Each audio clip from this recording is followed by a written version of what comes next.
Around the year 985 AD, during the late Viking Age, Norse expansion had already reached far beyond Scandinavia.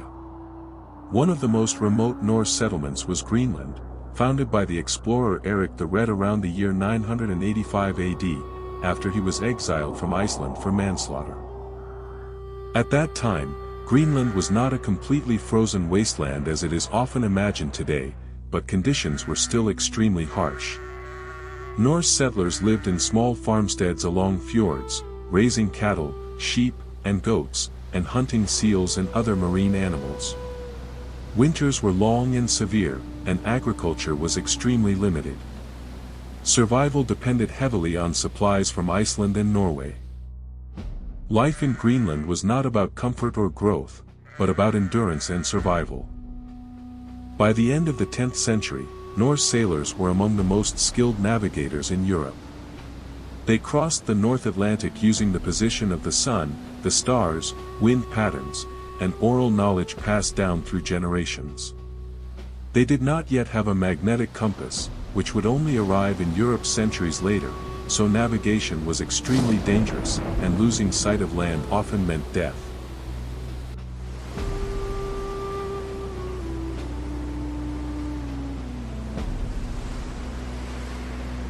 Despite this, Norse sailors regularly traveled between Norway, Iceland, Greenland, and the British Isles.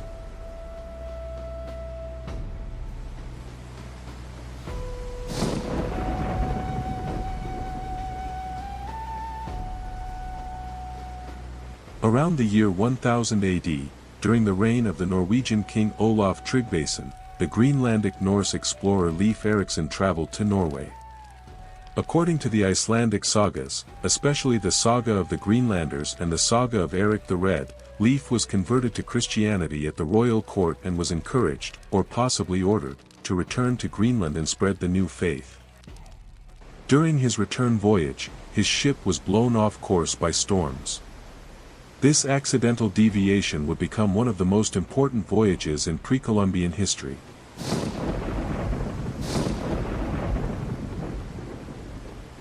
Leif Erikson and his crew sailed westward from Greenland into the unknown Atlantic Ocean.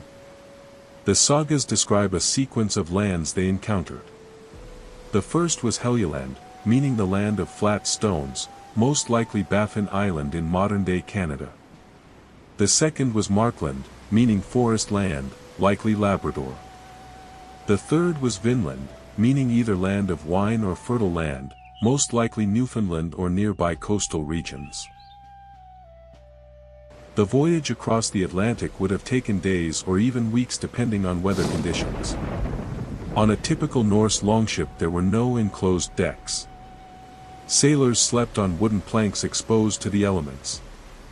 Their food consisted mainly of dried fish, preserved meat, and grains. Fresh water was stored in barrels. The crew was constantly exposed to cold, salt, wind, and storms.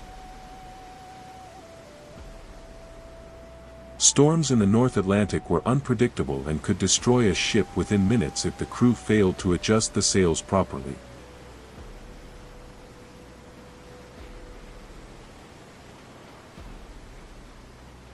When the Norse reached Vinland, the environment was significantly different from Greenland. Based on archaeological and botanical evidence, the climate was milder, the land was covered in dense forests, rivers were full of salmon, and wild berries or possibly grapes may have grown in the region, which may have inspired the name Vinland.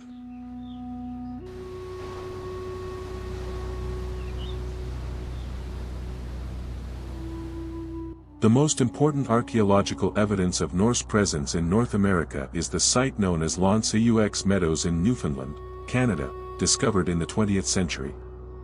Excavations revealed Norse-style turf buildings, ironworking sites, ship repair areas, and everyday domestic remains. This confirms that it was not just a brief landing site, but a functional temporary settlement.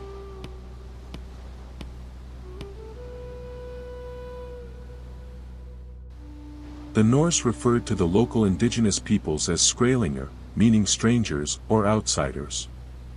Modern research suggests these were likely groups related to the Dorset culture and later Inuit populations. Initial contact may have included trade. The Norse offered iron tools and textiles, while receiving furs and local resources in return.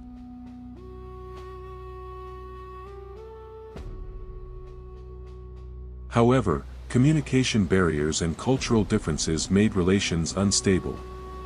There is no evidence of large-scale conquest, only brief and fragile contact.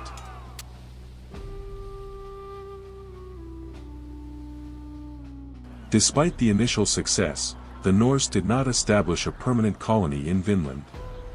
The main reasons were the extreme distance from Greenland, the difficulty and danger of Atlantic travel, the small population size of Norse Greenland, and the lack of strong economic incentive. Logistics made long-term settlement unsustainable.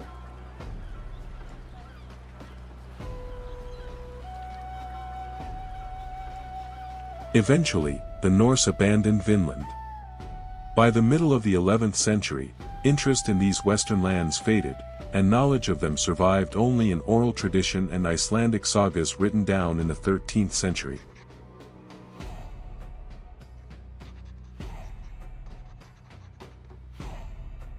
For centuries, historians debated whether these stories were myth or reality. This changed in the 20th century when archaeological excavations at Lons Meadows confirmed Norse presence in North America around the year 1000 AD.